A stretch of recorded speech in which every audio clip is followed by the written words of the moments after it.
Calvin Rigsby didn't see the meteorite fall. That was the first mercy he was granted. He was knee-deep in creek water when it happened, boots sunk in the slick stones, hauling 2 5-gallon buckets upstream where the water ran cold and clear over shale. The night smelled like wet leaves and sour mash. The mountains crouched around him, black and patient, as they'd been for a few 100 million years. Above him, the sky split open. He didn't hear the scream of it, not over the rush of the water and the clank of his own buckets. But something tore across the heavens like a match struck against God's thumbnail, and for a heartbeat, the entire hollow lit up bone white. Every tree branch etched sharp, every ripple in the creek flashing like scales. Then it was gone. Cal blinked, squinted up at the dark. "Huh," he muttered. He figured it was heat lightning. He'd lived outside Marlinton his whole life. Weather did strange things in the mountains. Light came and went in ways that didn't require explanation. He filled his buckets.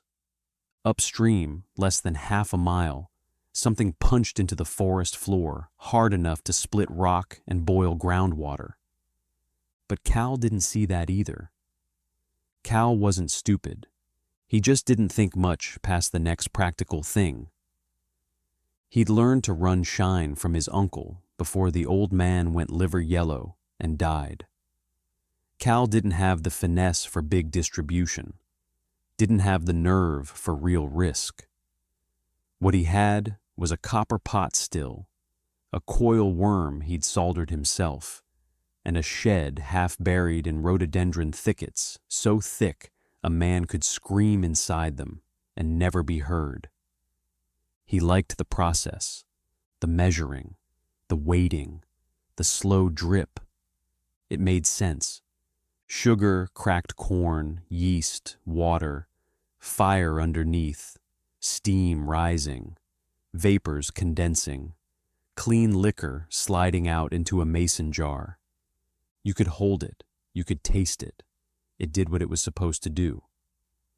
The mash was already souring sweet in the barrel when he hauled that creek water back.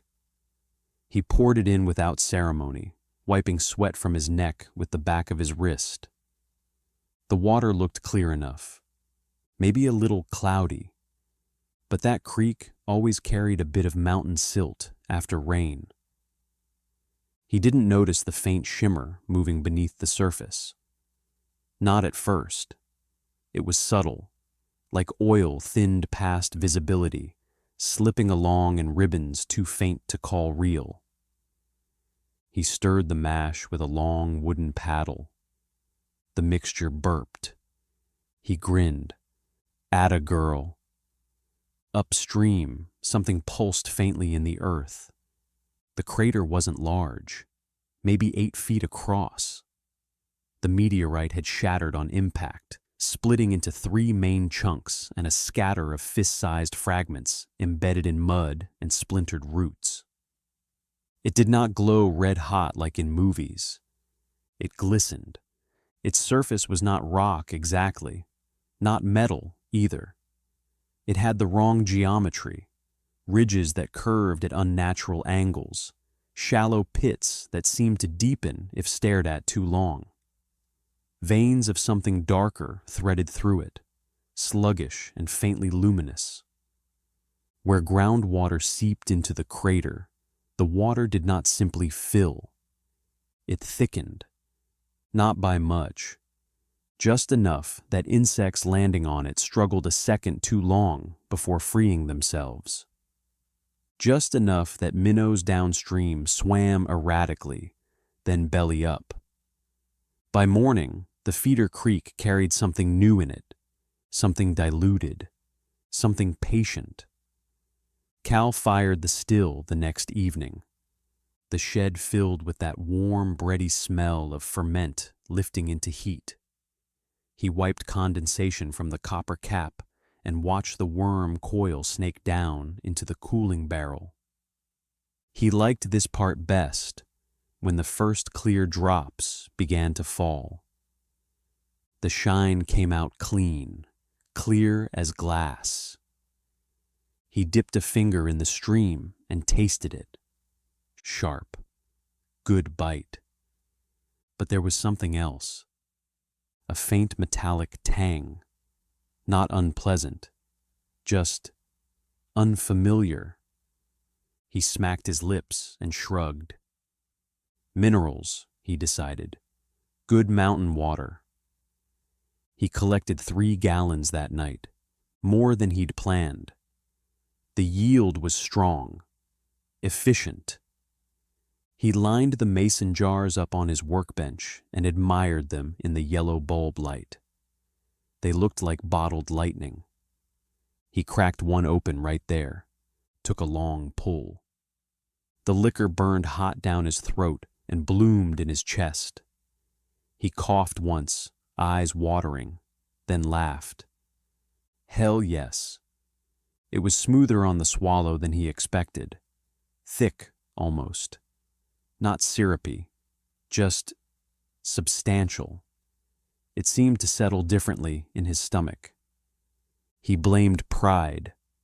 Upstream, something in the crater throbbed, once like a slow heartbeat. The first sign came the next morning. Cal woke with cotton mouth and a dull headache, which was nothing new. He rolled out of his narrow bed in the trailer, scratched his belly, and shuffled toward the bathroom. He caught his reflection mid-step, paused. Damn, he muttered. His skin looked pale, not hangover pale. Gray, just a shade off, like bad lighting. He leaned closer to the mirror. The whites of his eyes seemed faintly yellowed, not sickly, just off-white. He rubbed his cheek. It felt dry. He splashed cold water on his face and blamed dehydration. Took 2 ibuprofen dry and chased them with black coffee. The color seemed better after that, or maybe he stopped looking so hard. He spent the day clearing brush along the logging road and sold 2 jars to a mechanic in town that evening. The mechanic took a swig, raised his eyebrows. That's strong. Always is, Cal said. The mechanic wiped his mouth. Tastes different.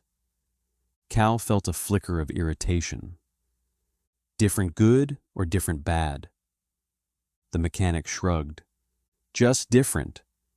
He paid anyway. Cal drove home satisfied. That night, he opened another jar. It went down easier. Too easy. He drank half without meaning to. The dream started on the 3rd night. He stood in the creek in the dark. The water lapped around his calves. Something brushed against his legs beneath the surface. Not fish, not plants. Hands, thin and slick. He looked down. The water was thick as broth, cloudy with drifting shreds of something pale. When he bent closer, he realized they were sloughs of skin. His skin, peeling from his thighs in long, translucent ribbons that drifted downstream and dissolved. He woke choking. His sheets were damp, not with sweat, with something tacky. He turned on the lamp. The residue on his chest shimmered faintly before drying dull. He stared at it for a long time. Then he smelled his own breath. Rot. Just a hint. Like meat left too long in the sun. He brushed his teeth twice, scrubbed his tongue until he gagged. The smell didn't leave entirely. By morning, there was a tender spot on his gum line, a tiny swelling behind his left incisor. He pressed it with his tongue. It throbbed. Damn it, he muttered. Abscess. He'd had one before, Cheap liquor did that sometimes. He decided to drink through it. By the end of the week, he'd gone through 5 jars. He told himself it was just a good batch. He did not tell himself that he craved it. The swelling in his gum split open while he was eating a bologna sandwich. A thin line of dark fluid leaked into his mouth. Not blood, thicker. He spat into the sink. The glob that landed there wriggled once before going still. Cal froze. He leaned closer. It looked like a clot. Just pressure release. He rinsed the sink clean and stared at his reflection again. The gray was deeper now. His veins stood out under his skin in branching dark lines, especially along his neck. They seemed too defined, almost raised. He pressed one. It shifted under his finger, not like a vein should, more like something sliding. He jerked his hand back. "Nope," he said aloud. "Nope." He cracked another jar. The liquor burned less each time. It felt good. It felt right. When he swallowed, he could almost feel it spreading through him, settling into those branching lines beneath his skin, like it was finding something waiting. Upstream, the crater had changed. The remaining fragments of the meteorite had sunk deeper into the mud. The surrounding trees leaned inward slightly, their roots subtly reoriented as if drawn by a weak gravitational tug. The water in the crater was no longer clear. It had become viscous, dark, reflective in a way that did not match the sky above it. Insects that landed on it were absorbed without ripple. Small animals that drank from the creek downstream staggered, then wandered in confused circles before collapsing. The creek continued its slow journey toward the Greenbrier River, carrying dilution, carrying potential. The 6th jar was when the skin started coming off for real. Cal was scratching his forearm absent-mindedly while watching late-night television when his fingernails caught on something loose. He looked down. A flap of skin had lifted near his wrist. Not torn, detached. He pinched it gently. It peeled back without pain, revealing raw tissue beneath, dark red veined with something black and glistening. He inhaled sharply. There was no blood, no immediate pain, just exposure. The air against the revealed flesh felt cold, wet. He flexed his fingers. They moved fine. He peeled a little more. The layer came away in a wide sheet, like sunburned skin after a bad week at the lake. Only thicker, and underneath the tissue twitched. Not muscle contraction, something independent. He dropped the sheet of skin on the coffee table. It lay there limp for a moment, then slowly curled inward on itself like a dying spider. Cal stared at it, then at his arm, then back at the jar in his hand. He took another drink. The exposed flesh seemed to pulse once in approval. He laughed weakly. "Well," he whispered, "ain't that something?" He did not call a doctor. He did not dump the remaining jars. He wrapped his arm in gauze and duct tape. And the next morning, he went down to the shed to start another run. Because the mash had already begun to sour. And waste, in Cal Rigsby's opinion, was a sin. By the time Cal Rigsby opened the 9th jar, the smell followed him. It wasn't strong, not yet, just a sour, sweet undertone beneath the usual scent of unwashed clothes and old coffee. Something damp and fungal, like a crawl space after a flood. He noticed it most when he stopped moving. Stillness made it louder. He stood in his trailer kitchen one afternoon, staring at the sink, and the silence seemed to hum around him. The odor thickened in that quiet, rising off his own skin. He lifted his shirt and sniffed his chest. Rot. Subtle. But there. The skin along his torso had begun to sag in loose folds. Not fat, not swelling. It looked slack, as if the connective tissue beneath had softened.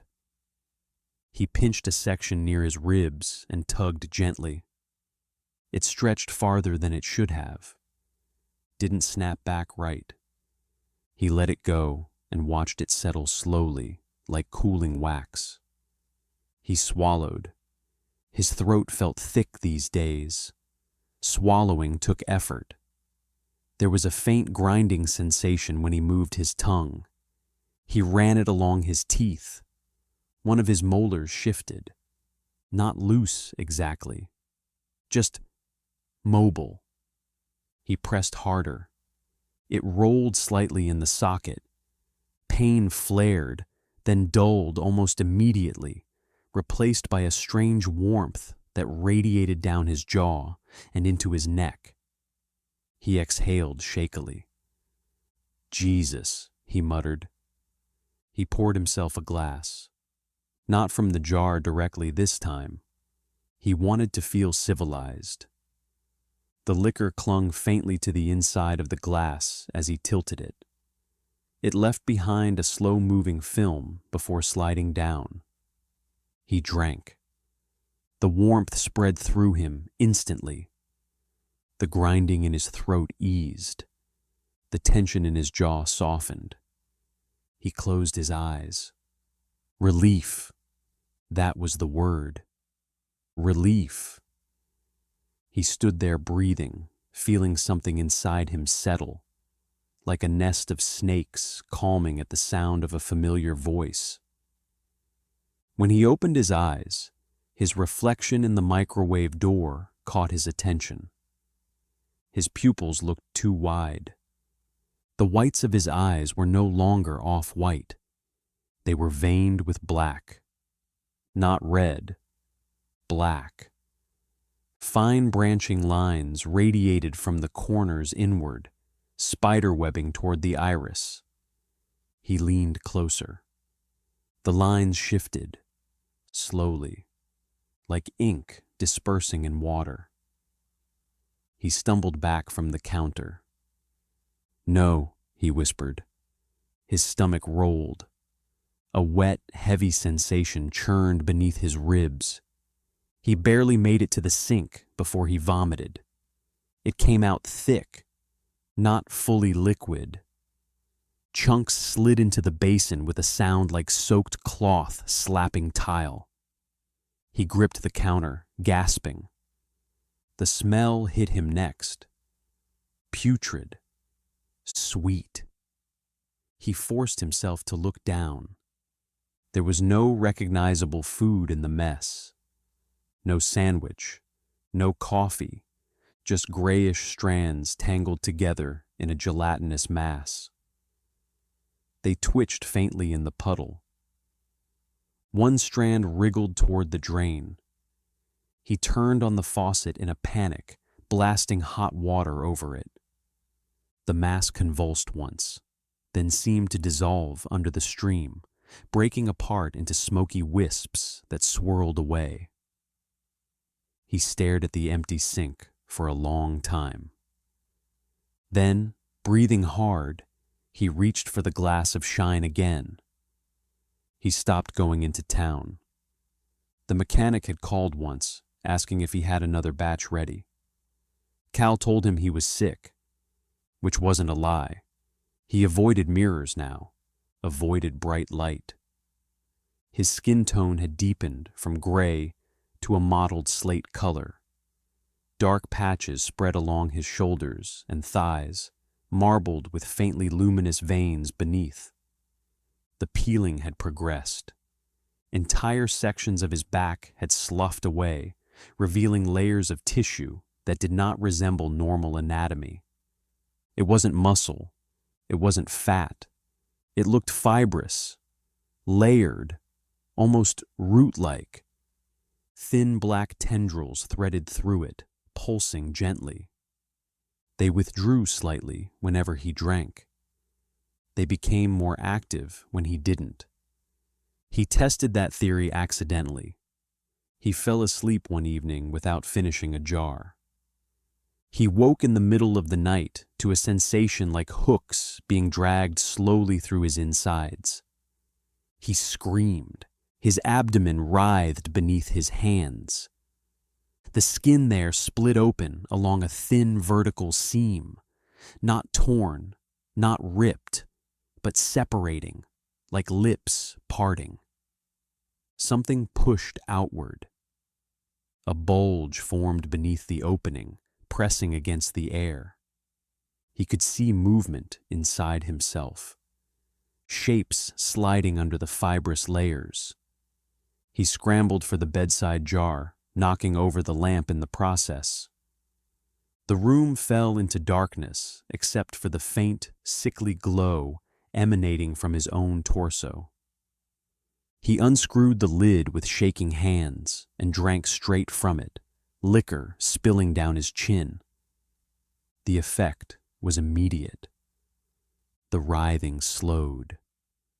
The bulge beneath his split abdomen receded.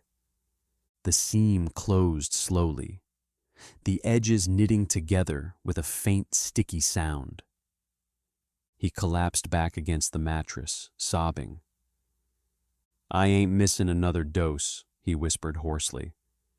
Dose. He'd called it a dose. Not a drink, not a jar, a dose. Upstream, the crater pulsed again. Stronger this time. His teeth began to fall out 3 days later, not all at once, one at a time. The first dropped into his hand while he was chewing jerky. He felt it detach cleanly, no pain, just a hollow pop. He spat it into his palm. The root was wrong. It was too long, too thin, and it split at the end into several hair-like filaments that writhed weakly in the open air. He gagged and dropped it to the floor. It twitched for a moment before going still.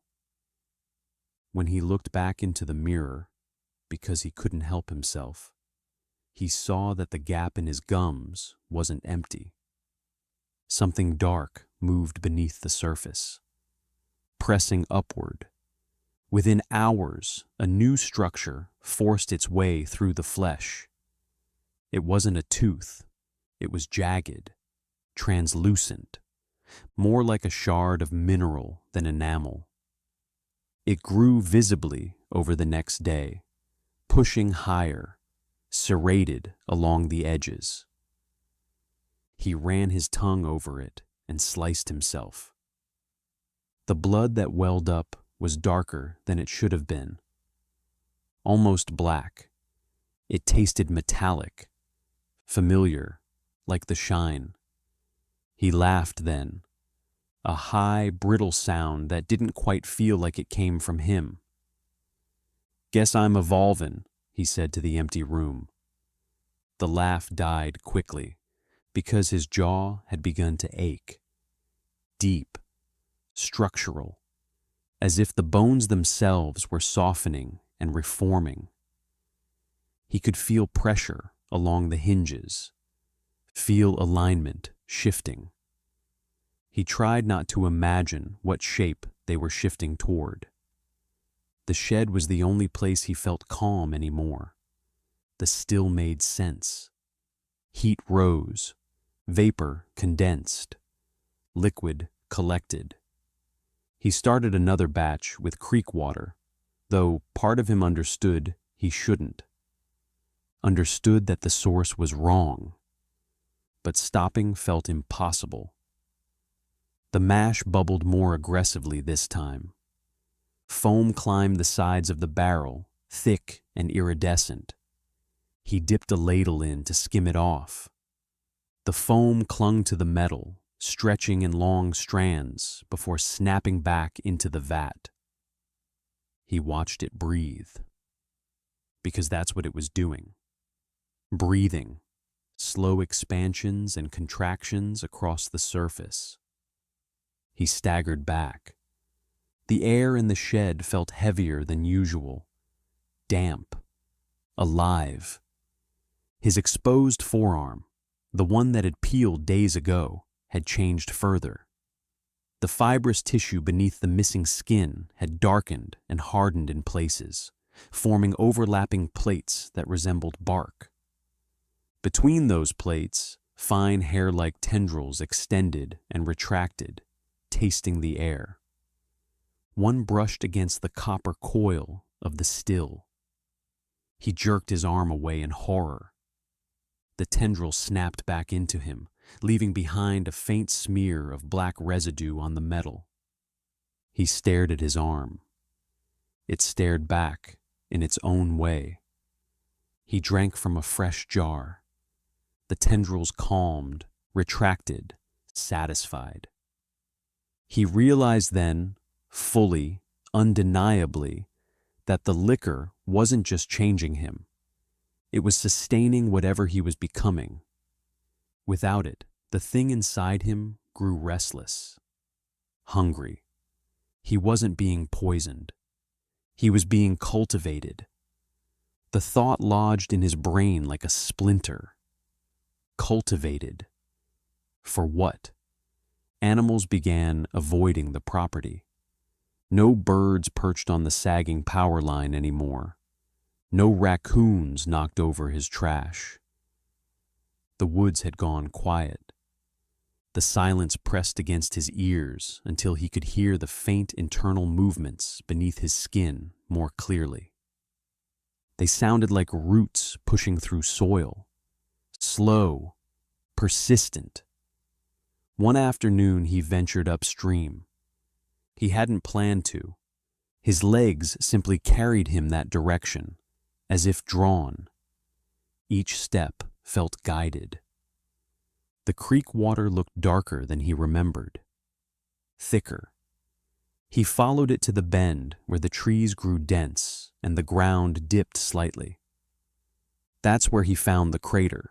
He stood at its edge, swaying. The air above it shimmered faintly. The pit was filled with a glossy black pool that reflected the sky too perfectly. No ripples, no debris, just smooth darkness. At its center, something protruded from the surface, a fragment of the meteorite. It resembled a twisted vertebra the size of a football. Veins of dim light pulsed within it, in time with his heartbeat. No, not his. Slower. He dropped to his knees at the crater's edge without meaning to. His abdomen seam tingled beneath his shirt. The plates along his forearm flexed. He felt recognition, kinship. The pool's surface trembled, not outward, inward, as if something beneath was turning toward him. His mouth filled with saliva, thick, viscous. He leaned closer. His reflection in the black surface did not match his movements exactly. It lagged half a second behind. Its jaw hung slightly wider than his own. Its eyes were entirely black. He screamed and stumbled backward, scrambling up the slope. The forest seemed to lean inward as he retreated.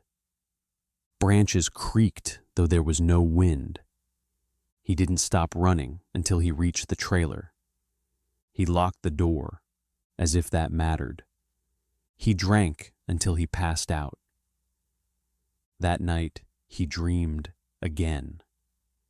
He stood not in the creek this time, but inside the crater, submerged waist deep in the thick black fluid. It was warm, comforting. The meteorite fragment loomed before him, larger than before. Its surface split open along natural seams, peeling back like petals. Inside was not rock, not metal, but a mass of interwoven fibers identical to those beneath his skin. They pulsed together in slow rhythm. He looked down at himself. His torso had opened along the seam again, but instead of fear, he felt anticipation. The fibers within him extended outward, reaching for the mass before him, bridging the gap. When they touched, he felt something like language pour into him. Not words, concepts, expansion, consumption, propagation, the creek, the river, beyond. He woke with his mouth open in a silent scream. His jaw ached violently. He rolled onto his side and vomited again. This time what came out was mostly black fluid. It pooled on the floor and did not soak into the wood. It crept, slowly, toward the door. He stared at it in numb horror. The black fluid slipped beneath the crack in the door and vanished outside. He began to shake. He understood now. He wasn't just changing. He was leaking, spreading. Each jar he drank fed the growth. Each dose anchored it deeper. And whatever had fallen from the sky had not come to die in a West Virginia hollow. It had come to root, and Cal Rigsby had given it soil. He crawled to the kitchen, hands shaking so badly he nearly dropped the jar. He hesitated, just for a second.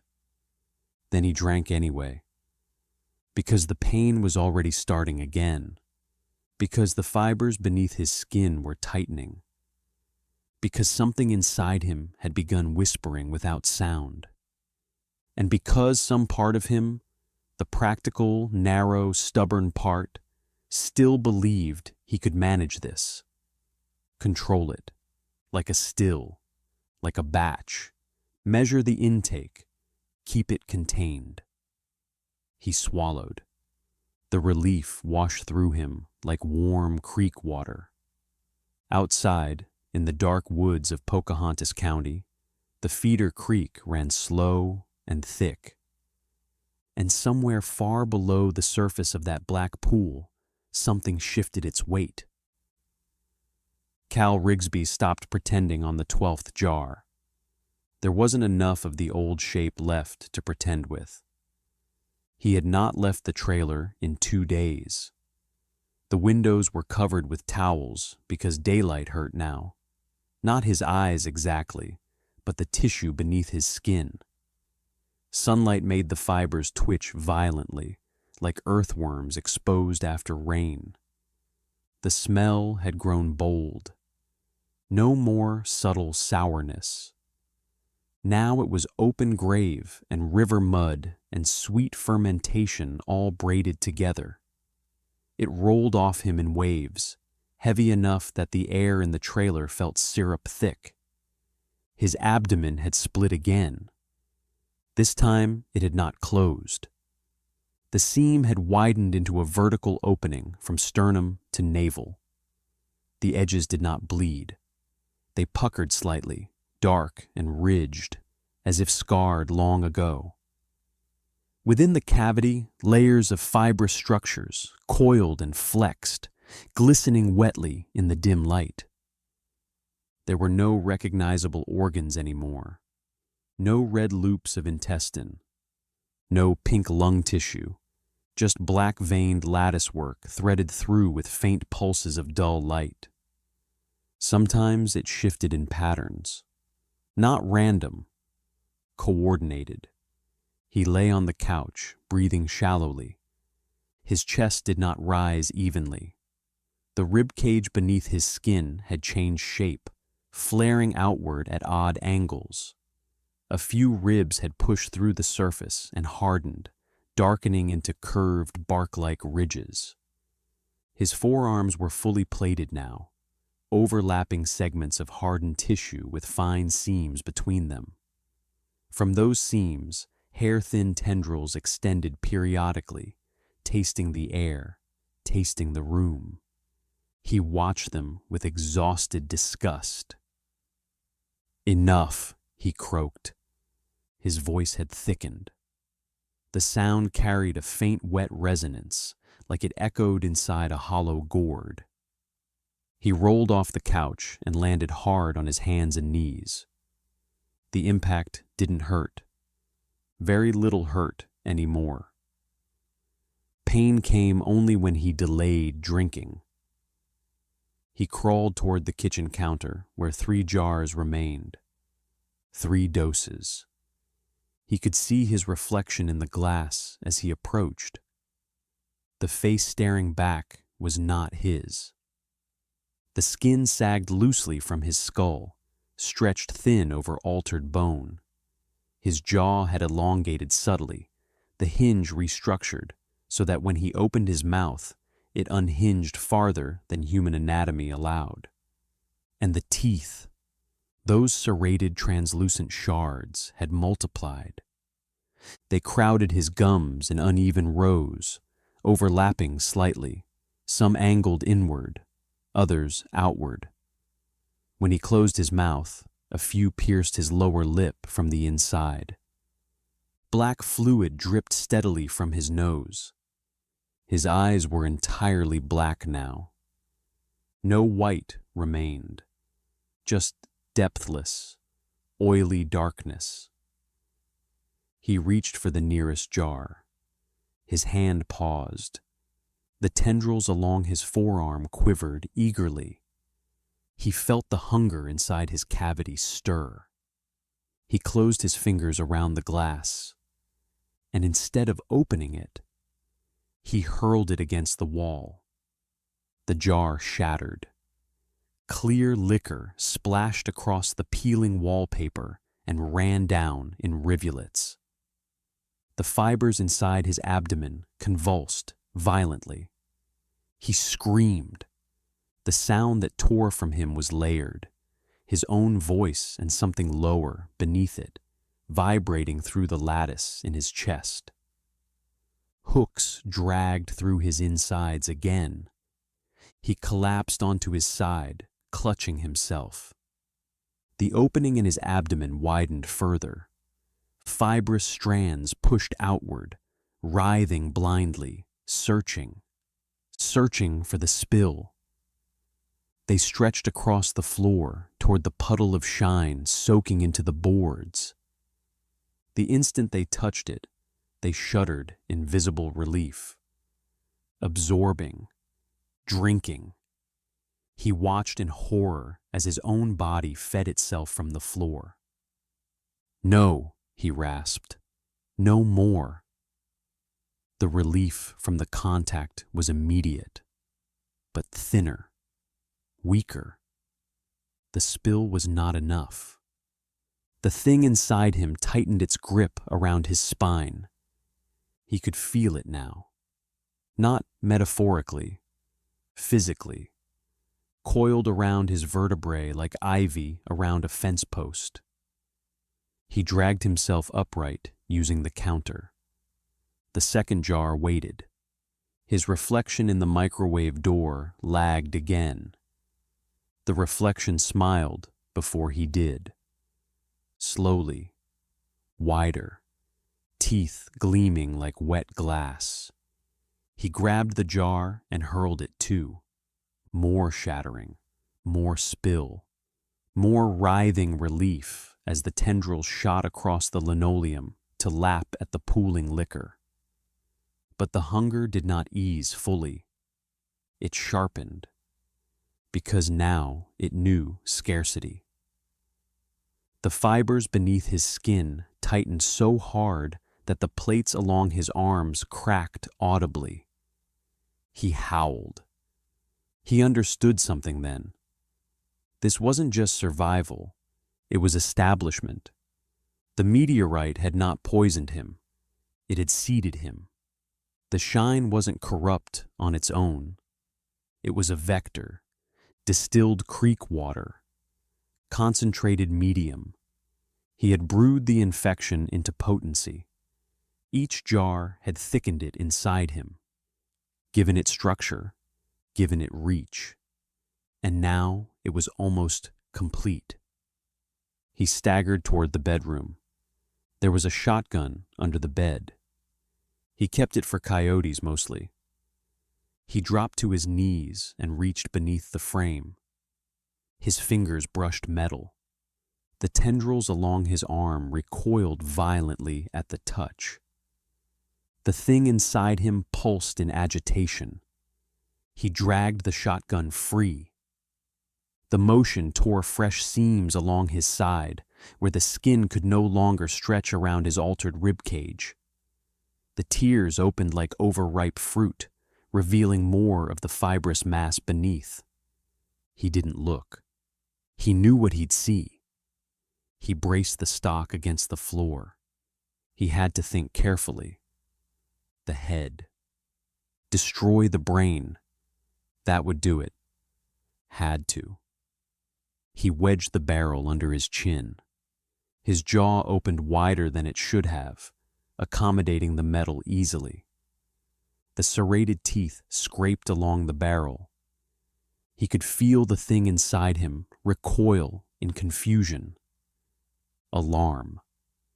For the first time since this began, the hunger faltered. "Sorry," he whispered. He pulled the trigger. The blast obliterated the front of his skull. Bone, tissue, and black fluid sprayed across the ceiling and walls in a violent arc. His body collapsed backward against the dresser. For a long moment, everything was still.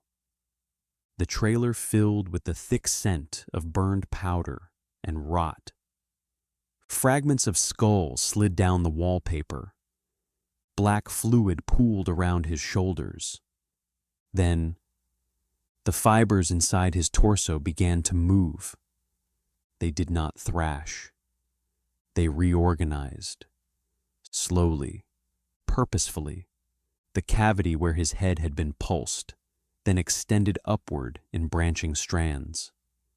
They rose from the shredded neck like the growth of some obscene coral reef. Bone fragments were drawn inward, incorporated. The fibers hardened around them, weaving through and between. A framework, a scaffold. Black fluid climbed the wall and ceiling, not by gravity, but by adhesion, sliding back toward the growing structure. The shotgun lay on the floor. One of the tendrils reached for it and gently pushed it away. Within minutes, a crude shape had formed atop his shoulders, not identical to his old head. Longer, narrower. The jaw hinged wider still, supported by fibrous cords rather than muscle. The eye sockets filled last, darkness pooling into shape. Two black spheres settled into place. They blinked. Slowly. Cal Rigsby inhaled. Air rattled through altered passages. He raised one plated hand and touched his new face. It felt wrong, but functional. He made a sound. It wasn't a scream. It wasn't quite a laugh. It was something in between.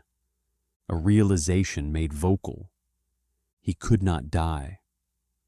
The bullet had destroyed what little human structure remained. And it had not mattered, because the brain had ceased being necessary days ago. Control was distributed now, threaded through the lattice. every fiber thinking in small, coordinated impulses. He stood. The motion was smoother than before, stronger. The pain had vanished entirely. In its place was clarity. He walked to the final jar on the counter, picked it up, opened it. He did not drink this time. Instead, he poured it slowly into the opening in his abdomen. The liquid soaked directly into the fibrous mass, absorbed greedily. The pulse inside him deepened. Satisfied, but not dependent. He understood the shift. The shine had been a catalyst, a growth medium. Now he was self-sustaining, rooted. The hunger turned outward. He felt the creek like a distant limb, felt the crater upstream like a heart. It beat once. He felt the answering pulse inside himself. He stepped outside the trailer. The night air did not chill him. The woods did not feel foreign anymore. They felt thin, temporary. His tendrils extended from beneath his plated arms and sank into the soil at his feet. He gasped, not in pain, but in expansion. Information flowed upward. Moisture, minerals, life. The feeder creek carried diluted traces of the black fluid further downstream, into the greenbrier. Beyond, he could feel it now. Not see, feel, like a map drawn in sensation. The meteorite fragment in the crater pulsed again. Stronger, approval. He walked toward the water. Each step left behind a faint residue on the ground, dark, shimmering, seeping into roots, into insects, into the unseen veins of the mountain. He stopped at the edge of the creek where it ran slow and thick beneath the moonlight. His reflection stared back, not lagging now, perfectly synchronized. He knelt, placed both hands into the water. The surface rippled outward in concentric waves. And beneath that surface, something answered. He smiled with his jagged, translucent teeth. He had tried to end it, tried to burn the batch, tried to blow his own head apart. But the mountains were patient. The creek was generous. And he had always been good at making a run. Now, he was the still, and the hollow would carry him far beyond Marlinton, far beyond West Virginia, jar by jar, stream by stream, forever.